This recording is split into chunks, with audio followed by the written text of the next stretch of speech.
ஓம் சாந்தி. ஒரு கேள்வி இருக்குங்க. நம்ம அனைவரும் யோகத்தில் அமரும்போது எந்த ஒரு அனுபவத்தை விரும்புகிறோம்? இந்த உடலை மறக்கணும், உலகத்தை மறக்கணும், நான் ஒரு ஒளிப்புள்ளி ஆத்மான்னு உணரணும், பாபாவோட அன்பில் மூழ்கணும். ஆனால் உண்மையிலே என்ன நடக்குது? யோகத்தில் அமர்ந்த உடனே நேற்று நடந்த விஷயம் நினைவுக்கு வருது, ஒருவர் சொன்ன வார்த்தை நினைவுக்கு வருது, வீட்டு பிரச்சனை நினைவுக்கு வருது, எதிர்கால கவலைகள் நினைவுக்கு வருது. பிறகு நம்ம நினைக்கிறோம், எனக்கு யோகம் சரியாக வரலையே. ஆனால் இன்னைக்கு பாப்தாதா ஒரு ஆழமான ரகசியத்தை சொல்கிறாரு. மிகப்பெரிய வைராகிய உள் உணர்வுன்ற அஸ்திவாரம் ரொம்ப உறுதியாக இருந்தால் ஒரு நொடியில் அசரீரியாக ஆகிடலாம், அது ரொம்ப சுலபம் அப்படின்னு பாப்தாதா சொல்கிறார். அது பற்றி தான் இன்றைய பதிவில் நம்ம பார்க்க போகிறோம். பல பேர் வைராகியம் அப்படின்னா என்ன நினைக்கிறாங்கன்னா, எல்லாத்தையும் விட்டுட்டு விலகி போகிறது. இது உண்மையான வைராகியம் இல்லைங்க.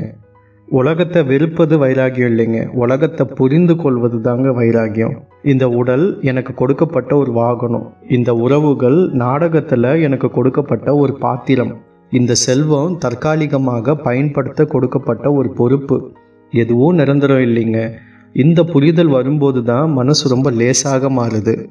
ஒரு சின்ன உதாரணம் பாருங்க. ஒரு குழந்தைக்கு அதுக்கு பிடிச்ச சின்ன பொம்மையை யாராவது எடுத்துட்டாங்க அப்படின்னா அதனுடைய நினைவு தாங்க அதுக்கு அப்பப்போ வரும்.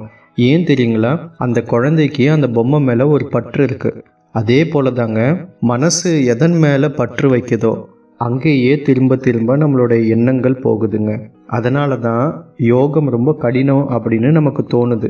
யோகம் ரொம்ப கஷ்டம்னு தோன்றதுக்கான காரணம் யோகம் கிடையாதுங்க, நம்ம வைக்கக்கூடிய ஒரு பற்று தாங்க.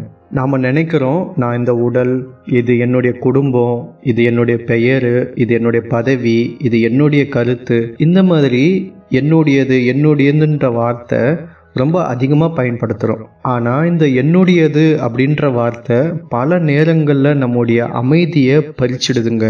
யாராவது நம்மளை பாராட்டலைன்னா மனசு பாதிக்கப்படுதுங்க. யாராவது எதிர்த்து பேசுனா மனசு பாதிக்கப்படுது. ஏன்னா நான் நடிக்கக்கூடிய இந்த ஒரு வேஷம் உண்மை அப்படின்னு புரிஞ்சுக்கிட்டு இருக்கிறோம். பாருங்க, ஒரு நடிகர் ஒரு திரைப்படத்தில் ரொம்ப ராஜாவாக நடிக்கிறாரு, இன்னொரு படத்தில் ஏழையாக நடிக்கிறாரு. ஆனால் படப்பிடிப்பு முடிஞ்சதும் அவர் அந்த வேடத்தை எடுத்துக்கிட்டு வீட்டுக்கு போகிறது இல்லைங்க. ஏன்னா அது ஒரு வேஷம்தான், அது ஒரு வேடம், அவ்வளோதான். அது அவருக்கே தெரியும். அதே போல தாங்க நாமும் இந்த வாழ்க்கையில் பல வேடங்களை எடுத்து நடிக்கிறோம். அப்பாவா, பையனா, மகளா, தந்தையா, தாயாக, ஒரு மாணவனாக, ஆசிரியனாக, இப்படி பல வேடங்களில் நம்ம எடுத்து கதாபாத்திரங்களை நடிக்கிறோம். ஆனால் நான் ஆத்மா அப்படின்ற அந்த உறுதி வேணும். ஆனால் நான் ஆத்மா, இந்த ஒரு நினைவு நமக்கு உறுதியாக இருக்கணும். அப்போதான் அஷரீரி நிலைன்றது ரொம்ப இயல்பாக வரும். வைராகியன்றது ஒரு பொருளை விட்டுட்டு போகிறதோ ஒரு மனுஷனை விட்டுட்டு விலகிறதும் கிடையாதுங்க. மிகப்பெரிய வைராகியன்றது நான் மற்றும் என்னுடையது என்ற உணர்வை விடுறதுங்க. பழைய உலகத்தின் மீது இருக்கும் நுண்ணிய ஈர்ப்பிலிருந்து விடுபடுவது, தேக அபிமானத்தை விடுறதுங்க. இதுதாங்க சங்கம யுகத்தினுடைய உயர்ந்த தவம். இப்போது நமக்குள்ள ஒரு கேள்வி கேட்கணும். நான் எதை இழக்க பயப்படுறேன்? எது என்னை ரொம்ப அதிகமாக கவலைப்படுத்துது? யாருடைய வார்த்தை என்னை அதிகமாக பாதிக்குது? எங்கே என்னுடைய பற்று இருக்குது? அங்கே தாங்க நம்முடைய வைராகியம் வளர வேண்டும். அதுக்காக இன்னும் பாபாவினுடைய நினைவு தேவைப்படுது. வைராகியம் வளரும்போது சூழ்நிலைகள் நம்ம அசைக்க முடியாதுங்க. புகழ்ச்சியும் பழிச்சொல்லும் ஒரே மாதிரி தாங்க தோணும். வெற்றியும் தோல்வியும் நாடக காட்சியாக நமக்கு தெரியும்.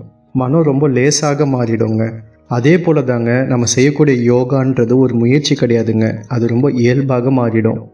இப்போ ஒரு நிமிஷம் உங்களை ஒரு ஜோதி பிந்துவாக, ஆத்மாவாக உணருங்க. இந்த உடல் என்னுடைய வாகனம் மட்டும்தான். இந்த உலகம் ஒரு நாடக மேடை. நான் ஒரு நடிகன். நான் இந்த வேஷம் கிடையாது. என்னுடைய வீடு பரந்தாமம். என் தந்தை பரமாத்மா. நான் ஒரு ஒளியாக இருக்கின்றேன். நான் அமைதியினுடைய சக்தியாக இருக்கின்றேன்.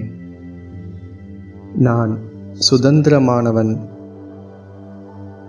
மாபெரும் வைராகியத்தினுடைய சக்தியால் நான் ஒரு நொடியில் அஷரீரி நிலையை அனுபவம் செய்கிறேன்.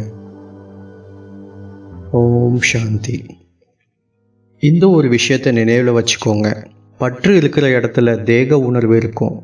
வைராகியம் இருக்கிற இடத்துல தாங்க அஷரீரி நிலை இயல்பாகவே இருக்கும். பரமாத்மாவினுடைய நினைவில் இருங்க, லேசாக இருங்க, அஷரீரியாக இருங்க.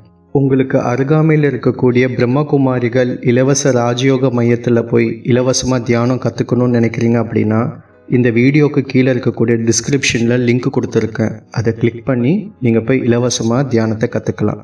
மீண்டும் அடுத்த பதிவில் உங்களை சந்திக்கிறேன். ஓம் சாந்தி.